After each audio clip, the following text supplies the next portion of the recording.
صلاۃ والسلام کے خاندان مبارک کا اور آل پاک کا ذکر ہمارے ذمے ایمانی طور پر فرض بھی ہے اور ان کی سیرت سے عوام کو آگاہ کرنا ہم پر ایک قرض بھی ہے۔ اس لیے ہماری فطرت، طبیعت، مزاج کا یہ حصہ ہے کہ ہم نہ صرف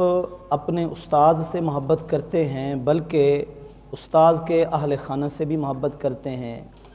آل اولاد سے بھی محبت کرتے ہیں۔ ہم نہ صرف اپنے شیخ پیر و مرشد سے محبت و عقیدت رکھتے ہیں بلکہ اپنے پیر و مرشد کی اولاد سے بھی محبت و عقیدت رکھتے ہیں۔ تو جب ہماری فطرت کا یہ فیصلہ استاد کے لیے بھی ہے، اپنے شیخ پیر و مرشد کے لیے بھی ہے، تو خود ہی سوچئے کہ جس عظیم سے عظیم تر ہستی سے محبت و عقیدت ایمان کی پہلی شرط ہے، اور جس عظیم ہستی سے محبت کے بغیر ایمان کامل اور مکمل نہیں ہوتا، اور جس عظیم ہستی سے محبت و عقیدت تمام لوگ، انسان، قابل ادب، قابل احترام افراد سے بڑھ کر حکم ہے، یعنی آپ صلی اللہ تعالیٰ علیہ وآلہ وسلم کی ذات مبارک سے، ذات اقدس سے، تو یہ کیسے ہو سکتا ہے کہ مسلمان آپ علیہ الصلوۃ والسلام سے تو محبت رکھے اور آپ علیہ الصلوۃ والسلام کی آل سے محبت نہ رکھے؟ یہ تو یوں سمجھیے اس کی بنیادی تربیت ہی نہیں ہے، اس نے اپنے دین اور اپنے ایمان کو سمجھا ہی نہیں ہے۔ اس لیے کہ آپ علیہ الصلوۃ والسلام کی محبت کی معرفت اور پہچان ہی یہی ہے کہ آپ علیہ الصلوۃ والسلام کے آل سے بھی محبت کی جائے، آپ علیہ الصلوۃ والسلام کے ساتھیوں سے بھی محبت کی جائے، اصحاب سے بھی محبت کی جائے۔ خصوصاً جن سے آپ علیہ الصلوۃ والسلام کو محبت ہے تو محبوب کے محبوب سے محبت کرنا بھی محبت کی نشانی ہے، اپنے محبوب کے آگے محبوب سے محبت کرنا بھی محبت کی نشانی ہے۔ تو آپ علیہ الصلوۃ والسلام جب خود اپنی آل اولاد سے بے پناہ محبت رکھا کرتے تھے تو آپ علیہ الصلوۃ والسلام کا امتی کیوں آپ علیہ الصلوۃ والسلام کی اولاد سے محبت کرنے میں پیچھے پیچھے رہے؟ اس لیے ایسے مواقع پر ہم اہل سنت و جماعت کا یہ امتیاز ہے، یہ پہچان ہے کہ جہاں ذکر اصحاب کا موقع ہو وہاں وہ اصحاب رسول کا بھی ذکر کرتے ہیں، اور جہاں ذکر اہل بیت کا موقع ہو وہاں وہ حضرات اہل بیت اطہار کا بھی ذکر کرتے ہیں۔ اور اس سلسلے میں یہ اس محبت کا عملی اظہار ہے، عملی ثبوت ہے، کیونکہ الجوارح الظاہرۃ تبع للباطنۃ، جو ظاہری اعضاء ہوتے ہیں وہ باطنی اعضاء کے تابع ہوتے ہیں۔ اب بندہ کہے کہ جی میں تو سرکار کی آل سے بھی محبت رکھتا ہوں، سرکار کے اصحاب سے بھی محبت رکھتا ہوں، پھر وہ ذکر ہی نہ کرے، بیان ہی نہ کرے، باتیں ہی نہ کرے نہ سنے، یہ محبت کی نشانی نہیں ہے۔ من احب شیئا اکثر ذکرہ، اصول محبت کا یہ ہے کہ جو جس چیز سے محبت کرتا ہے وہ اپنی محبوب شے کا ذکر بکثرت کرتا ہے، زیادہ سے زیادہ کرتا ہے۔ تو اس لیے ذکر بھی ضروری ہے، اظہار بھی ضروری ہے، سیرت کا بیان کرنا بھی ضروری ہے، سیرت کو سننا بھی ضروری ہے۔ اور اس حوالے سے بہت بڑی تربیت، بہت بڑی تعلیم آپ علیہ الصلوۃ والسلام نے خود اپنی امت کی فرمائی۔ ارشاد فرمایا مثل اہل بیتی کسفینۃ نوح من رکبھا نجا ومن تخلف عنہا غرق۔ یہ میں حدیث شریف خطبے کے اندر بھی پڑھتا ہوں، اس کا مضمون بھی سمجھ لیں۔ آپ علیہ الصلوۃ والسلام کی حدیث شریف ہے، میرے آقا کریم علیہ تحیۃ و تسلیم کا فرمان مبارک ہے کہ میرے اہل بیت کی مثال ایسے ہی ہے جیسے حضرت نوح علیہ السلام کی کشتی تھی، من رکبھا نجا ومن تخلف عنہا غرق، کہ جو اس کشتی پر سوار ہو گئے تھے وہ طوفان نوح سے بچ گئے تھے، کامیاب ہو گئے تھے، اور جو کشتی پر سوار نہ ہو سکے تھے وہ طوفان نوح میں غرق ہو گئے تھے، تباہ ہو گئے تھے، برباد ہو گئے تھے۔ تو میرے اہل بیت کی مثال ایسے ہی ہے جیسے سفینہ نوح ہے، حضرت نوح علیہ السلام کا بیڑا تھا، ان کی کشتی تھی۔ کیا مطلب؟ کہ جنہوں نے اپنا تعلق میرے خاندان سے، میری آل سے، میری اولاد سے، میرے اہل بیت سے جوڑا تو یوں سمجھو وہ کشتی میں سوار ہو گئے، وہ کامیاب ہو گئے۔ اور جو اس عظیم دولت سے محروم رہے، میرے خاندان، میرے اہل خانہ، میری آل اولاد کی، میرے اہل بیت کی محبت سے وہ محروم رہے، تو وہ صرف محروم نہیں رہے، وہ اپنی نجات کے حوالے سے یوں ہی سمجھیں کہ جیسے وہ کشتی نوح سے رہ گئے اور طوفان نے انہیں اپنی لپیٹ میں لے لیا۔ تو مطلب یہ لوگ کبھی بھی نجات نہیں پا سکتے جن کے دلوں میں میرے اہل بیت کی محبت نہیں ہے۔ تو اس لیے ہمیں اپنے رب تعالیٰ کا شکر بھی ادا کرنا چاہیے کہ الحمدللہ اللہ رب العزت نے ہمارے دلوں میں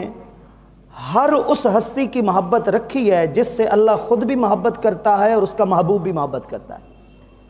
چاہے وہ حضرات اصحاب کرام ہیں، چاہے وہ حضرات اہل بیت اطہار ہیں، چاہے وہ حضرات اولیاء کرام ہیں۔ یہ ہمیں شکر ادا کرنا چاہیے کہ الحمدللہ ہمارے سینے، ہمارے دل ان سب کی محبتوں کو اپنے اندر سمونے والے ہیں، قبول کرنے والے ہیں اور اس حوالے سے وسعت رکھنے والے ہیں۔ بہرحال خاندان اہل بیت اطہار میں سے ایک عظیم ہستی جناب حضرت امام جعفر صادق رضی اللہ تعالیٰ عنہ ہیں، جن کے والد گرامی کا نام حضرت امام محمد باقر تھا، جن کے دادا کا نام جناب حضرت امام زین العابدین تھا اور جن کے پردادا کا نام جناب حضرت امام حسین تھا رضی اللہ تعالیٰ عنہ مجمعین، یعنی حضرت امام زین العابدین رضی اللہ تعالیٰ عنہ کے سگے پوتے۔ حضرت امام جعفر صادق آپ کا نام تو جعفر تھا، لیکن صادق جو تھا وہ آپ کا لقب تھا، اگرچہ طاہر بھی آپ کا لقب تھا، لیکن آپ کے القاب میں زیادہ جو مشہور و معروف لقب ہوا وہ صادق ہوا۔ آپ کی ولادت کے بارے میں ایک قول یہ بھی ملتا ہے کہ رجب شریف کے آخری عشرے میں آپ کی ولادت ہے، لیکن زیادہ مشہور قول یہی ہے کہ آپ کی جو ولادت ہے وہ رمضان شریف کے پہلے عشرے میں ہے۔ آپ کی ولادت رمضان شریف کے پہلے عشرے میں ہے، لیکن آپ کا جو وصال ہے وہ رجب شریف کی 15 تاریخ کو ہے، جس مناسبت سے آج ہم نے یہ موضوع چھیڑا ہے۔ تو حضرت امام جعفر صادق رضی اللہ تعالیٰ عنہ کو ایک اور بھی دوہرا اعزاز حاصل ہے۔ سب سے بڑا اعزاز یہ ہے کہ وہ آپ حضرت علی رضی اللہ تعالیٰ عنہ کی اولاد سے ہیں، آپ خاندان رسول کے عظیم چشم و چراغ ہیں، یہ بہت بڑا اعزاز ہے۔ اس کے ساتھ ساتھ بہت بڑا اعزاز اور دوہرا اعزاز آپ کو یہ بھی حاصل ہے کہ آپ اپنی والدہ ماجدہ کے حوالے سے، اپنی والدہ کی نسبت سے صدیقی ہیں، یعنی حضرت ابوبکر صدیق رضی اللہ تعالیٰ کی اولاد سے۔ والد ماجد کے اعتبار سے حسینی ہوئے، حضرت علی رضی اللہ تعالیٰ کی اولاد سے ہیں، اور آپ کی جو والدہ ہیں وہ حضرت صدیق اکبر رضی اللہ تعالیٰ عنہ کی اولاد سے۔ اور ایک اعتبار سے نہیں، حضرت امام جعفر صادق رضی اللہ تعالیٰ کو نانی اور نانا دونوں اعتبار سے حضرت ابوبکر صدیق رضی اللہ تعالیٰ سے نسبت حاصل ہے، کیونکہ جو آپ کی والدہ ماجدہ تھیں، یعنی حضرت ام فروہ رضی اللہ تعالی عنہ، امام جعفر صادق کی جو والدہ تھی، یہ حضرت ام فروہ حضرت ابوبکر صدیق کی پوتی کی بھی بیٹی ہیں اور حضرت ابوبکر صدیق کے پوتے کی بھی بیٹی ہیں۔ پوتی کی بھی بیٹی ہیں، یعنی ان کی آگے ماں وہ حضرت اسماء ہیں جو حضرت ابوبکر صدیق کی پوتی ہیں، اور ان کے والد یعنی حضرت امام جعفر صادق کے نانا یہ حضرت قاسم ہیں جو حضرت ابوبکر صدیق کے بیٹے محمد کے بیٹے ہیں، یعنی ان کے پوتے ہیں۔ تو دوہرا اعزاز حاصل ہے، جس وجہ سے حضرت امام جعفر صادق رضی اللہ عنہ خود فرماتے تھے والدنی ابو بکر مرتین، مجھے ابو بکر نے 2 مرتبہ جنا ہے۔ کیا مطلب؟ کہ میری والدہ ماجدہ کو دوہرا اعزاز حاصل ہے کہ میری ماں کی والدہ بھی انہی کی اولاد سے، میری ماں کے والد بھی انہی کی اولاد سے۔ اور حضرت امام جعفر صادق رضی اللہ عنہ دل میں حضرت ابوبکر صدیق کے لیے اتنی عقیدت رکھتے تھے جو آج کے لوگوں کے لیے یوں سمجھے مشعل راہ ہے، قابل نمونہ ہے، قابل عمل ہے، قابل تقلید ہے، کہ حضرات اہل بیت اطہار کے صرف خاندان ظاہری رشتہ داری نہیں جڑی ہوئی تھی اصحاب رسول کے ساتھ، بلکہ حضرات اہل بیت اطہار اور اصحاب رسول کے خاندان کے ساتھ ساتھ ان کے دل بھی جڑے ہوئے تھے۔ حضرت امام جعفر صادق رضی اللہ تعالیٰ عنہ فرمایا کرتے تھے کہ جتنی مجھے اپنے لیے شفاعت کی امید اپنے جد امجد حضرت علی رضی اللہ تعالیٰ عنہ سے ہے، اتنی ہی شفاعت کی مجھے امید اپنے جد امجد حضرت ابوبکر صدیق سے بھی ہے۔ یعنی میں اپنے لیے شفاعت کی امید حضرت علی سے بھی رکھتا ہوں اور حضرت ابوبکر صدیق سے بھی رکھتا ہوں، اور دور حاضر میں یہ ایک بہت بڑا معتدل راستہ ہے کہ اگر ہم اس کو اختیار کریں، جس میں اصحاب رسول کی محبت بھی ہمارے دل میں ہو سکتی ہے اور ساتھ ساتھ اہل بیت اطہار کی محبت بھی ہمارے دل میں ہو سکتی ہے، اگر ہم حضرت امام جعفر صادق رضی اللہ تعالیٰ عنہ کی خاص طور پر اس نصیحت کو پلے باندھ لیں تو۔ بہرحال آپ کو جو صادق کہا جاتا ہے، صادق سچے کو کہتے ہیں، سچ بولنے والے کو کہتے ہیں۔ جن گناہوں سے آپ کو نفرت تھی، تمام گناہوں میں سب سے زیادہ جس گناہ سے آپ کو نفرت تھی وہ جھوٹ سے تھی۔ امام جعفر صادق، یہ جو صادق کہا جاتا ہے، کیوں کہا جاتا ہے؟ تمام گناہوں میں سب سے زیادہ جو آپ کو نفرت تھی وہ جھوٹ سے تھی، اور آپ خود فرمایا کرتے تھے کہ بیماریوں میں سب سے بڑی بیماری جھوٹ ہے، بیماریوں میں سب سے بڑی بیماری جھوٹ ہے۔ اور کسی نے بھی پوری زندگی بھر حضرت امام جعفر صادق رضی اللہ تعالیٰ عنہ کو سچ کا دامن چھوڑتے ہوئے نہیں دیکھا، کبھی جھوٹ بولتے ہوئے نہیں دیکھا، جس وجہ سے آپ کو صادق، سچا کہا جاتا ہے۔ حضرت امام جعفر صادق رضی اللہ تعالیٰ عنہ کے علم و عمل، کیونکہ کسی بھی انسان کا کمال ان دو باتوں سے ہوتا ہے، علم سے ہوتا ہے، عمل کردار سے ہوتا ہے۔ علم و عمل آپ کا یوں سمجھیں ایک بہت بڑا امتیازی وصف ہے، آپ کی خصوصی پہچان ہے۔ اگرچہ جو بھی خصائل حمیدہ ہیں، اچھی خصلتیں ہیں، وہ آپ کے اندر پائی جاتی ہیں، اعلیٰ اوصاف، عظیم عادات، سب کے آپ مالک تھے، لیکن علم و عمل، علم و فکر جو ہے یہ یوں سمجھیے آپ کی خاص پہچان ہے، آپ کی خاص معرفت ہے۔ اور اس سلسلے میں دو باتیں آپ کے سامنے رکھوں گا کہ آپ کا جو نظریہ تھا، آپ کا جو موقف تھا، آپ کی جو ایک رائے تھی، آپ کا جو مزاج تھا، طبیعت تھی، وہ اس طرح کی تھی کہ آپ نیکی کو حد درجہ چھپانے کے قائل تھے۔ کوئی مصلحت ہو، کوئی حکمت ہو، جہاں نیکی کو ظاہر کر دیا تو کر دیا، ورنہ آپ اس پر سخت کار بند تھے کہ کوئی بھی نیکی کی جائے تو وہ اس طرح اللہ کی رضا کے لیے کی جائے کہ وہ لوگوں تک پہنچ ہی نہ پائے، لوگوں کو پتہ ہی نہ چل سکے کہ وہ نیکی میں نے کی ہے یا نہیں کی۔ اور یوں سمجھیے، میں تو کہتا ہوں یہ خصوصی فیض، کیونکہ فیض جیسے روحانی ہوتا ہے ایسے ظاہری بھی ہوتا ہے، اور جیسے ظاہری فیض ہوتا ہے خاندانی اعتبار سے، ایسے روحانی بھی ہوتا ہے۔ تو خاندان سے، خصوصاً بزرگان دین میں، صرف ظاہری عادات منتقل نہیں ہوتی ہیں اپنی اولاد میں اور اپنی نسل میں، باطنی عادات بھی اپنی اولاد اور نسل کے اندر منتقل ہوتی رہتی ہیں۔ جب حضرت امام زین العابدین رضی اللہ تعالیٰ عنہ، امام حسین کے جو لخت جگر ہیں اور امام جعفر صادق کے دادا ہیں، جب ان کا وصال ہوا تب پتہ چلا کہ مدینہ شریف کے 100 گھر ایسے ہیں جن 100 گھروں کی کفالت حضرت امام زین العابدین کیا کرتے تھے۔ کندھوں پر جو نشان تھے نا، ان نشانات سے پتہ چلا کہ حضرت امام زین العابدین آٹے کے جو ہے نا وہ اپنا تھیلے اپنے کندھوں کے اوپر رکھ کر راتوں کو کسی کے گھر میں جا کر پہنچا کر آیا کرتے تھے۔ ان گھر والوں کو بھی نہیں پتہ ہوتا تھا کہ صبح کو ہم اٹھے ہیں تو یہ راشن پانی کا تھیلا آیا کہاں سے ہے۔ یہ تو حضرت امام زین العابدین کا وصال ہوا اور لوگوں نے آپ کے کندھے کے اوپر نشانات، کالے سیاہ دھبے داغ دیکھے، خادم کو مجبور کیا کہ تو اس راز سے پردہ اٹھا، تب جا کر پتہ چلا کہ حضرت امام زین العابدین نے عمر بھر کتنی بڑی نیکیوں کو چھپائے رکھا۔ یہی حال حضرت امام جعفر صادق رضی اللہ تعالیٰ عنہ کا بھی تھا۔ آپ کے وصال کے بعد پتہ چلا کہ مدینہ شریف کے اندر بہت سارے ایسے گھر تھے جن کی کفالت اور معاشی ذمہ داری جو تھی وہ حضرت امام جعفر صادق رضی اللہ تعالیٰ عنہ اٹھا رکھی تھی، اور آپ چھپ چھپا کر جو ہے یہ نیکی کیا کرتے تھے۔ اس سلسلے میں آپ فرماتے تھے کہ نیکی مکمل ہی 3 شرطوں سے ہوتی ہے۔ امام جعفر صادق رضی اللہ تعالیٰ عنہ کے مشہور فرامین میں سے جو آپ نے خصوصی طور پر وصیت حضرت سفیان ثوری کو کی تھی، یہ مشہور وصیتوں میں سے ایک وصیت ہے اور مشہور فرامین میں سے ایک فرمان ہے جس کو تمام تقریباً سیرت نگاروں نے لکھا ہے کہ آپ فرماتے تھے کہ نیکی کی تکمیل کے لیے، نیکی کی قبولیت کے لیے 3 بنیادی شرطیں ہیں۔ جب بھی آپ کو نیکی کرتے ہیں تو 3 باتوں کا خصوصاً لحاظ رکھیں۔ نمبر 1،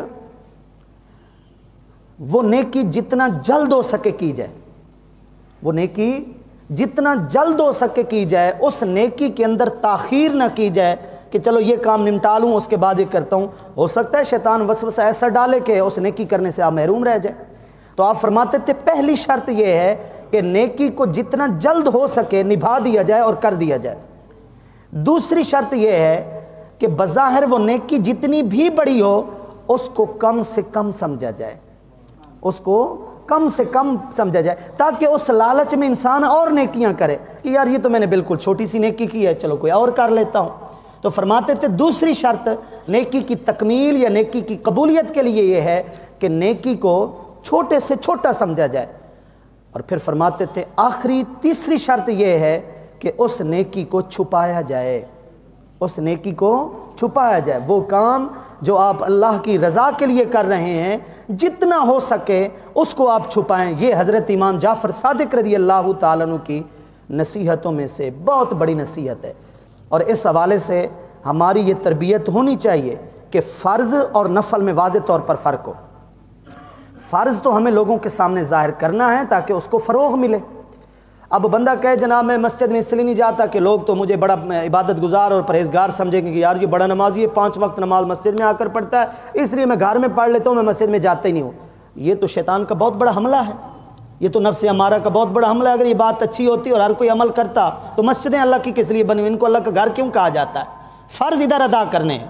لیکن جو نفلی عبادات ہیں، صدقات ہیں، جتنا ہو سکے کوشش کی جائے ان کو چھپایا جائے، ان کو مخفی رکھا جائے۔ ہاں کہیں مصلحت ہوتی ہے، کہیں حکمت ہوتی ہے، ایک بندہ بھرے مجمع میں اللہ کی رضا کے لیے، اب اس کی نیت کا مسئلہ ہے، کچھ دیتا ہے، ہمیں بدگمانی نہیں کرنا چاہیے کہ یار اس نے مجمع کو دکھانے کے لیے ایسا کیا ہے، اس کا مسئلہ ہے، اللہ کا معاملہ ہے، دل کا اس کے معاملہ ہے۔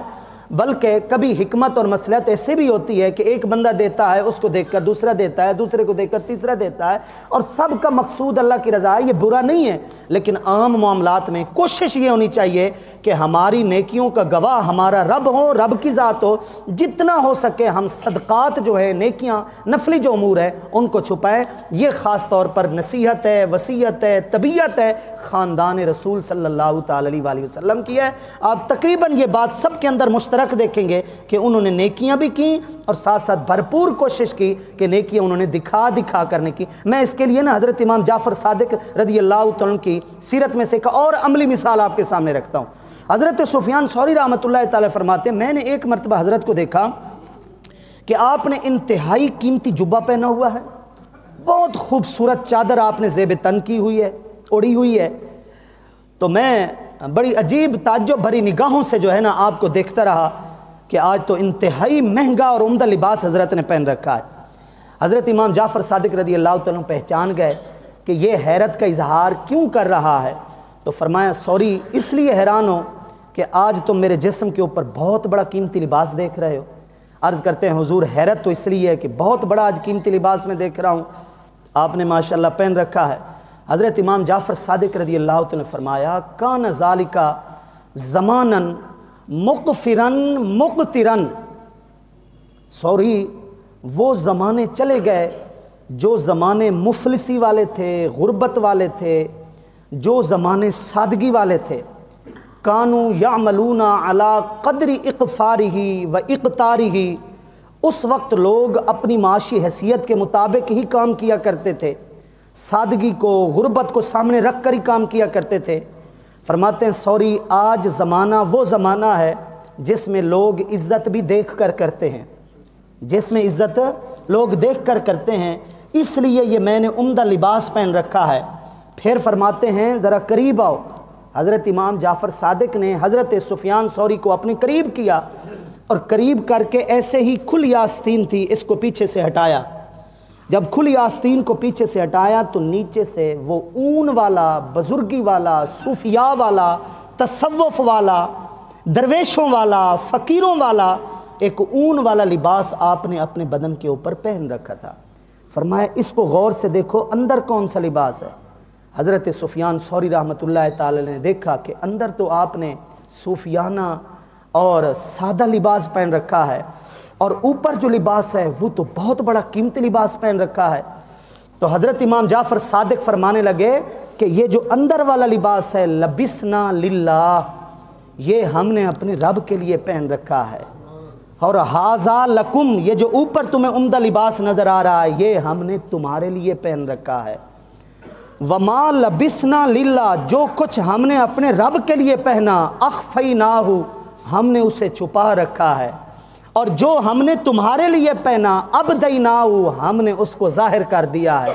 جو کام لوگوں کے لیے تھا وہ ظاہر ہے، اور جو کام میرے اللہ کے لیے ہے اس کو میں نے چھپا رکھا ہے۔ کیا مطلب؟ ریاکاری کے ڈر سے، ریاکاری سے بچتے ہوئے کہ کہیں میں وہ سادہ لباس ظاہر کروں تو لوگ کہیں گے یہ تو بہت سادے ہیں، اس طرح اپنے آپ کو ریاکاری کا کہیں بندہ شکار نہ کر دے۔ میں نے جب یہ بات پڑھی، آپ یقین کیجئے میں سوچنے لگا کہ بزرگان دین، خاندان رسول صلی اللہ تعالی علیہ وسلم، حضرات اہل بیت اطہار، حضرت امام جعفر صادق صرف نہیں، ایسی کئی ہستیاں، یہ آخر اپنی نیکیوں کی حفاظت کیسے کیا کرتے تھے؟ ہمارے تو پیٹ میں مروڑ اٹھ پڑتا ہے جب تک ہم 10 بندوں کو یہ نہ بتائیں کہ آج میں نے تہجد پڑھی ہے، جناب کل میں نے 10,000 فلاں فقیر کو دیا ہے، فلاں جگہ ضرورت تھی جناب وہ بڑے پریشان ہو کر آئے اور میں نے جناب ان کی ضرورت کو پورا کر دیا ہے۔ ہر بات بتانے کی تھوڑی ہے، آپ کو کس نے کہا ہے نفلی کام آپ لوگوں کے سامنے ظاہر کریں؟ میں آپ کو کہہ رہا ہوں حضرت امام زین العابدین کا ساری عمر نہیں پتہ چلا، اور وفات کے بعد پتہ چلا کہ مدینے کے 100 گھر ایسے تھے جن کو چلائی حضرت امام زین العابدین تھے۔ امام جعفر صادق نے عمر بھر اپنی ان نیکیوں کو چھپائے رکھا، لیکن کتنی بڑی قیمتی بات ہے کہ ریاکاری اور دکھاوے سے وہ لوگ اتنا بچتے تھے، اپنی نیکیوں کو اتنا بچایا کرتے تھے کہ دیکھو کہ جو کام میں نے اللہ کے لیے کیا ہے اے سفیان ثوری میں نے اس کو چھپا رکھا ہے، اور جو کام میں نے تمہارے لیے کیا ہے وہ تمہارے سامنے ہے، وہ تمہارے لیے ظاہر ہے۔ تو یہ حضرت امام جعفر صادق رضی اللہ تعالیٰ عنہ کی طبیعت تھی۔ اس کے ساتھ ساتھ میں نے ایک اور بات تھی کہ عمل اور کردار کے ساتھ ساتھ، سیرت کے ساتھ ساتھ، آپ کا جو سب سے بڑا امتیازی وصف تھا وہ علم تھا، اور علم بھی وہ نہیں جو معرفت سے خالی ہو، وہ علم تو گھاٹے کا ہے۔ ابلیس کو بھی بظاہر اس کا علم ہی مار دے گیا نا، کیونکہ اس علم کے اندر معرفت نہیں تھی، اس علم کے اندر عاجزی نہیں تھی، اس علم کے اندر انکساری نہیں تھی۔ علم حجاب بھی ہے، علم کشف بھی ہے۔ بزرگان دین کیا کہتے ہیں؟ علم پردہ بھی ہے اور علم پردے کو اٹھانے والی چیز بھی ہے۔ علم کے ساتھ اگر عمل ہو، علم کے ساتھ اگر بزرگان دین کی صحبت کی وجہ سے عرفان ہو، معرفت ہو، تو وہ پردوں کو اٹھانے والی چیز ہے، پردے اٹھتے جائیں گے۔ اور اگر علم کے اوپر گھمنڈ ہے، تکبر ہے، فخر ہے، عاجزی نہیں ہے، انکساری نہیں ہے، بزرگوں کی صحبت نہیں ہے، تو پھر وہ حجاب ہے، حق کے آگے وہ آڑ اور پردے اور بڑھتے جائیں گے۔ حضرت امام جعفر صادق رضی اللہ عنہ کے پاس صرف علم نہیں تھا، آپ جیسے علم کے سمندر تھے، آپ ایسے معرفت اور عرفان کے بھی سمندر تھے۔ حضرت امام اعظم ابو حنیفہ، حضرت امام مالک، حضرت سفیان ثوری جن کا میں ذکر کر رہا ہوں، ایسے جلیل القدر اپنے وقت کے جو خود مقتدا اور پیشوا لوگ تھے، فقہ حنفی کے بانی امام اعظم ابو حنیفہ جن کو سراج الامت کہا جاتا ہے، امت کے چراغ، تقریباً 400 اساتذہ سے علم حاصل کیا امام اعظم ابو حنیفہ نے۔ اپنے 400 اساتذہ کرام میں سے کہتے تھے ما رأیت احدا افقہ من جعفر ابن محمد، فرماتے تھے کہ حضرت امام جعفر صادق سے بڑھ کر میں نے اپنے استاذوں میں کسی اور بڑا فقیہ استاذ نہیں پایا۔ حالانکہ صرف 2 سال لگا امام جعفر صادق کے پاس امام اعظم ابو حنیفہ نے، اور امام اعظم حنیفہ فرماتے تھے میری ساری زندگی کا علم ایک طرف اور امام جعفر صادق کی صحبت میں گزارے جانے والے 2 سال ایک طرف۔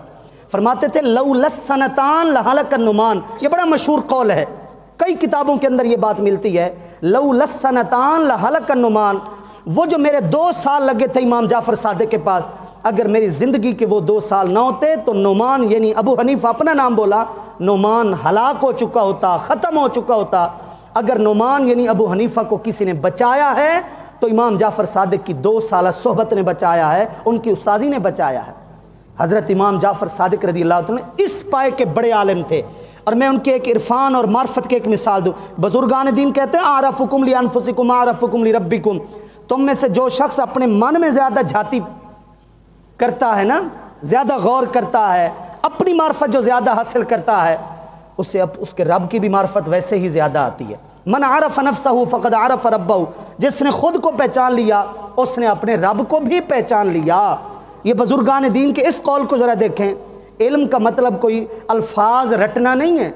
علم کا مطلب کو عربی، فارسی، کتابیں، حوالے، صفحات، یہ نہیں ہے جو ہم لوگ یہ دھندا کر رہے ہیں۔ علم کا مطلب معرفت ہے، اپنی ذات میں غور کریں،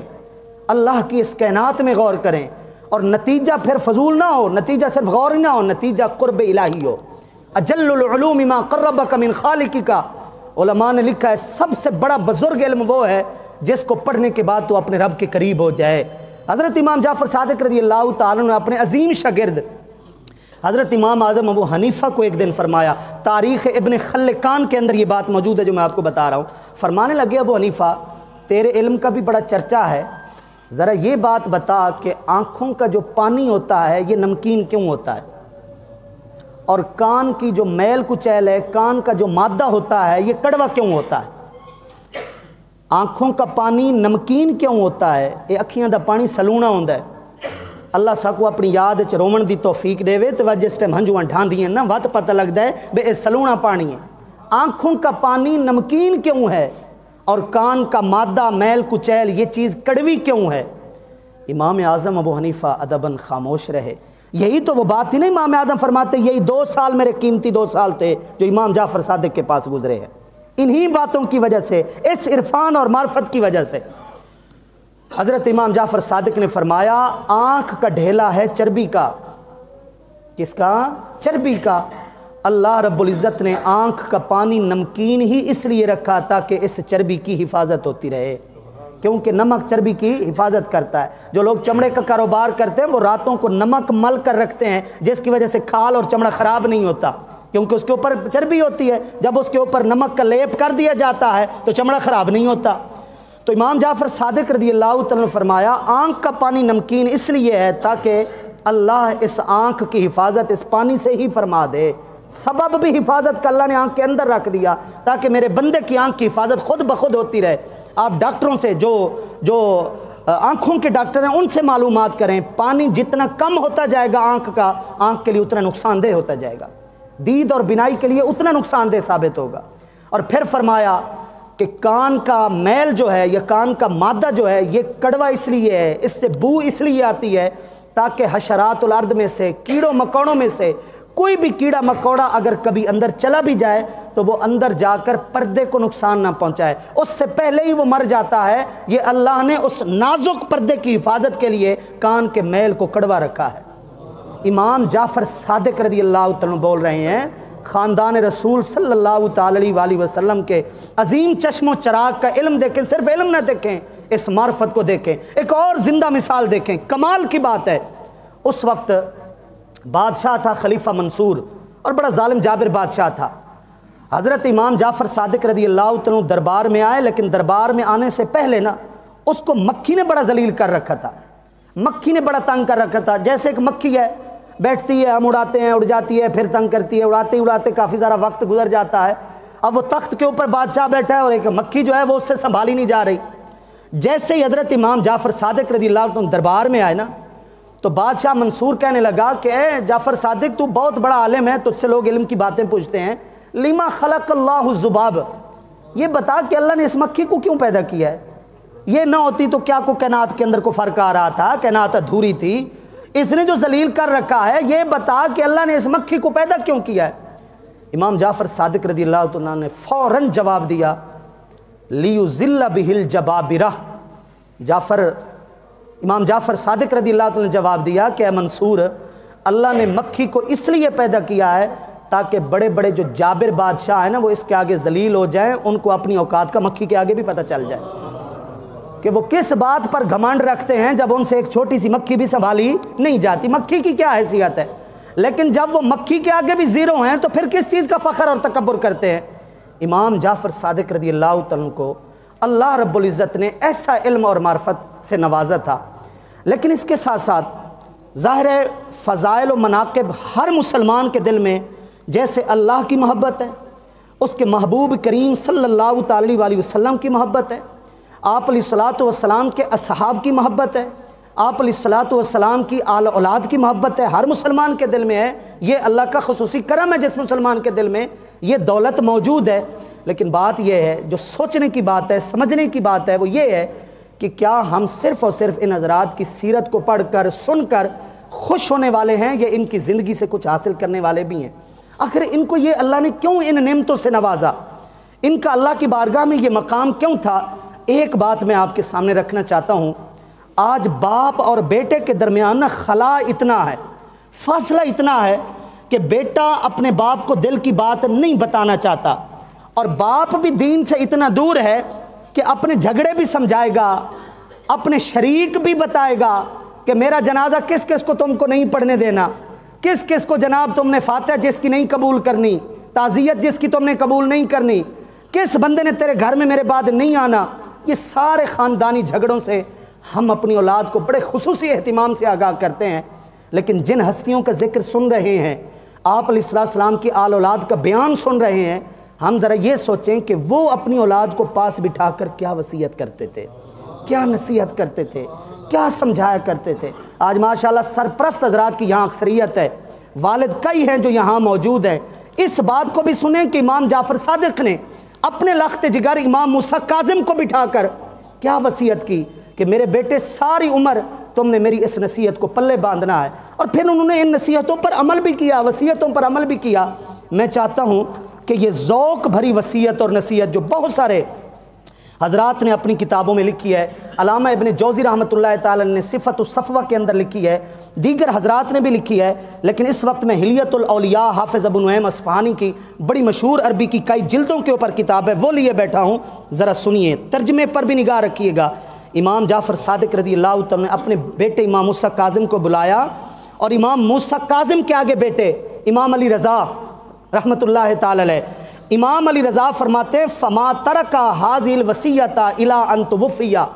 کہ میرے دادا نے امام جعفر صادق نے میرے باپ امام موسیٰ کاظم کو جو وصیت کی تھی، عمر بھر وفات تک میرے والد ماجد نے اپنے والد ماجد یعنی میرے دادا کی وصیت کو چھوڑا نہیں ہے۔ جو وصیت میرے دادا نے میرے باپ کو کی تھی اس کو پکڑے رکھا۔ وہ وصیت کیا ہے؟ اتنی قیمتی بات سنیں ذرا۔ حضرت امام جعفر صادق نے اپنے بیٹے کو فرمایا یا بنیا اقبل وصیتی، اے میرے بچے میری وصیت پر توجہ کر، واحفظ مقالتی، اور میری بات کو ہمیشہ یاد رکھنا، انکا ان حفظتہا تعیش سعیدہ وتموت حمیدہ، اگر تو نے میری اس وصیت کو محفوظ کیا، عمل کیا، زندگی بھر سعادت والی زندگی جیے گا، اور موت بھی آئے گی تو عزت والی موت آئے گی، قابل تعریف موت آئے گی اگر تو نے میری اس وصیت کو پکڑے رکھا۔ وہ وصیت کیا ہے؟ فرمایا من رضیا بما قسم لہ استغنا، میرا بیٹا جو اللہ نے تقسیم کر دیا ہے رزق، اگر تو اس پر راضی رہا تو تیرے سے بڑا کوئی امیر نہیں۔ جو اللہ کی بانٹ اور اللہ کی تقسیم پر راضی ہو گیا وہ امیر ہو گیا۔ وَمَن مَدَّ عَيْنَهُ إِلَىٰ مَا فِي يَدِ غَيْرِهِ مَاتَ فَقِيرًا، اور جس نے اپنی نگاہیں ہمیشہ لوگوں کے ہاتھوں کی طرف رکھی، لالچ میں آ گیا، وہ غربت کی موت مرے گا، وہ کبھی امیری والی زندگی نہیں جی سکتا۔ پھر فرمایا وَمَنِ اسْتَصْغَرَ ذَلَّةَ نَفْسِهِ اسْتَعْظَمَ ذَلَّةَ غَيْرِهِ وَمَنِ اسْتَصْغَرَ ذَلَّةَ غَيْرِهِ اسْتَعْظَمَ ذَلَّةَ نَفْسِهِ، جس نے اپنی غلطیوں کو چھوٹا سمجھا وہ لوگوں کی غلطیوں کو بڑا سمجھے گا، اور جس نے لوگوں کی غلطیوں کو چھوٹا سمجھے گا وہ اپنی خطاؤں اور اپنی غلطیوں کو بڑا سمجھے گا۔ یہ بہت بڑی بیماری ہے، ہمیں اپنی غلطی چھوٹی کیا غلطی محسوس ہی نہیں ہوتی، اور دوسروں کی چھوٹی سی جو غلطی ہوتی ہے وہ بہت بڑا مسئلہ ہمیں نظر آتا ہے، اس لیے کہ ہم اپنی غلطیوں کو غلطیاں سمجھنا چھوڑ گئے ہیں۔ مثالیں دیکھیں، فرمایا من کشف حجاب غیرہ انکشفت عورات بیتہ، جس نے اوروں کے حجابات کو کھول دیا، دوسروں کے پردے اٹھا دیے، دوسروں کے عیب لوگوں کو بتائے، اس کے اپنے گھر کے عیب کھل جائیں گے۔ اللہ نے جو بھرم رکھا ہوا ہے، جب اس نے کسی اور کے پردہ پوشی جو تھی اس کو فاش کیا تو خدا اس کے گھر کے پردوں کو کھول دے گا اور لوگوں کو اس کے اپنے پردے نظر آئیں گے۔ فرمایا آج یہ بات بھی سنیں اور ساتھ ساتھ یہ بھی سمجھیں، آج یہی باتیں سوشل میڈیا پر لکھی ہوئی ہوں، دھڑ دھڑ ہم شیئر بھی کرتے ہیں، ہمیں بڑی اچھی لگتی ہے، یار دیکھو کہنے والے نے کتنی اچھی بات کی ہے، لیکن میرا بھائی بزرگان دین نے یہ باتیں آج سے سال پہلے کیا صدیاں پہلے فرما دی ہیں، ہمیں سمجھا دی ہیں، کاش ہم ان کی سیرت کو پکڑنے والے بن جائیں۔ دیکھیں ذرا بات، وَمَنِ احْتَفَرَ لِأَخِيهِ بِئْرًا سَقَطَ فِيهَا، امام جعفر صادق فرماتے ہیں اپنے بیٹے کو، بیٹے جو کسی اور کے لیے کنواں کھودتا ہے وہ خود اس کے اندر گرتا ہے۔ وَمَن دَاخَلَ السُّفَهَاءَ حَقَرًا وَمَن خَالَطَ الْعُلَمَاءَ وَقَرًا، جو بے وقوفوں کے ساتھ بیٹھے گا ذلیل ہوگا، جو علماء کے ساتھ بیٹھے گا وہ عزت والا ہوگا۔ یا بنیا ایاکا ان تزری بالرجال فیزرا بکا، اے میرے بیٹے لوگوں کے ساتھ مقابلہ کرنے سے بچتے رہنا ورنہ تیرا مقابلہ کیا جائے گا۔ یا بنیا قل الحق لکا او علیکا، اور اے میرے بیٹے ہمیشہ حق بات کہنا، تیرا نفع ہو یا تیرا گھاٹا ہو، لیکن حق کا دامن نہیں چھوڑنا۔ یہ باپ اپنے بیٹے کو وصیت کر رہا ہے کہ حق تیرے خلاف ہی کیوں نہ جائے، تم نے حق کو نہیں چھوڑنا، چاہے تیرے اپنے خلاف ہی فیصلہ کیوں نہ ہو جائے، لیکن حق کا دامن نہیں چھوڑنا۔ یا بنیا کن لکتاب اللہ تالیہ، اے میرے بچے اللہ کی کتاب کا تلاوت کرنے والا بن جا، اے میرے بچے ولیل اسلام فاشیا، اسلام کو پھیلانے والا بن جا، وبالمعروف آمرا، نیکی کا حکم دینے والا بن جا، وعن المنکر ناہیا، برائی کو روکنے والا بن جا، ولمن قطعک واصلا، جو تجھ سے تعلق توڑے تو اس سے جوڑنے والا بن جا، ولمن سکت عنک مبتدیا، جو تجھے سلام نہ کرے تو سلام کرنے میں پہل کرنے والا بن جا، ولمن سألک معطیا، جو تجھ سے مانگے تو اس کو دینے والا بن جا، وإیاک والنمیمۃ فإنہا تزرع الشحناء فی قلوب الرجال، اور چغل خوری سے بچ کر رہنا۔ امام جعفر صادق کیا فرما رہے بیٹے کو؟ چغل خوری سے بچ کر رہنا، یہ چغل خوری لوگوں کے دلوں میں بغض کو پیدا کر دیتی ہے۔ پھر فرمایا یہ آخری وصیت، قابل غور وصیت، آج ہر باپ کو ضرورت ہے وہ اپنے بیٹے کو یہ وصیت کرے، یا بنیا ان زرتا فزر الاخیار، اے میرے بچے اگر تجھے صحبت اختیار کرنی ہے، اگر تجھے کسی کی ملاقات کرنی ہے تو نیک لوگوں کی جا کر صحبت اختیار کر، ولا تزر الفجار، بروں کے ساتھ مت بیٹھ، بروں کی ملاقات کو چھوڑ دے۔ کیوں؟ برے لوگ فإنہم صخرۃ لا ينفجر ماؤہا، برے لوگ وہ پتھر ہیں جن سے کبھی پانی نہیں نکلتا، وشجرۃ لا يخضر ورقها، وہ درخت ہیں جن سے کبھی سایہ حاصل نہیں ہوتا، وارض لا يظہر عشبها، اور وہ زمین ہے جو بنجر ہوتی ہے، جو کبھی کھیتی والی زمین نہیں ہوتی۔ یہ امام جعفر صادق رضی اللہ تعالیٰ نے اپنے لخت جگر امام موسیٰ کاظم کو یہ وصیت کی، اور پھر آگے امام موسیٰ کاظم کے لخت جگر امام علی رضا فرماتے ہیں فما ترک هذه الوصیۃ الی ان توفی، جب تک میرے والد ماجد یعنی امام موسیٰ کاظم جیتے رہے تب تک انہوں نے اپنے والد یعنی میرے دادا امام جعفر صادق کی وصیت کو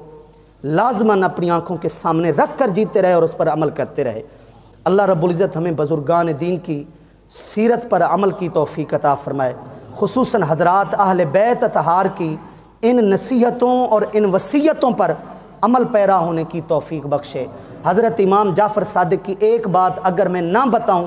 میرا خیال ہے میرے دل میں تشنگی رہ جائے گی، جب یاد آئے گی یہ بات کہ موضوع بھی چھڑا تھا اور یہ بات رہ کیوں گئی تھی۔ امام جعفر صادق فرماتے تھے بیٹیاں ہوتی ہیں رحمت اور بیٹے ہوتے ہیں نعمت، بیٹیاں ہوتی ہیں رحمت اور بیٹے ہوتے ہیں نعمت۔ اے لوگو رحمت جب بھی اللہ دیتا ہے بے حساب دیتا ہے، اور جو نعمتیں ہیں ایک ایک نعمت کا تم سے سوال کیا جائے گا، جس کا سوال کیا جائے گا اس کی خواہش رکھتے ہو، اور جو رحمت بے حساب ہوتی ہے اس سے نفرت کرتے ہو۔ یہ امام جعفر صادق رضی اللہ تعالیٰ نے بیٹی کے حوالے سے بھی ہماری تربیت فرمائی ہے۔ اللہ رب العزت ہمیں تمام صالحین کی سیرت پر عمل پیرا ہونے کی توفیق بخشے، بالخصوص خاندان رسول میرے آقا کریم علیہ التحیۃ و تسلیم کی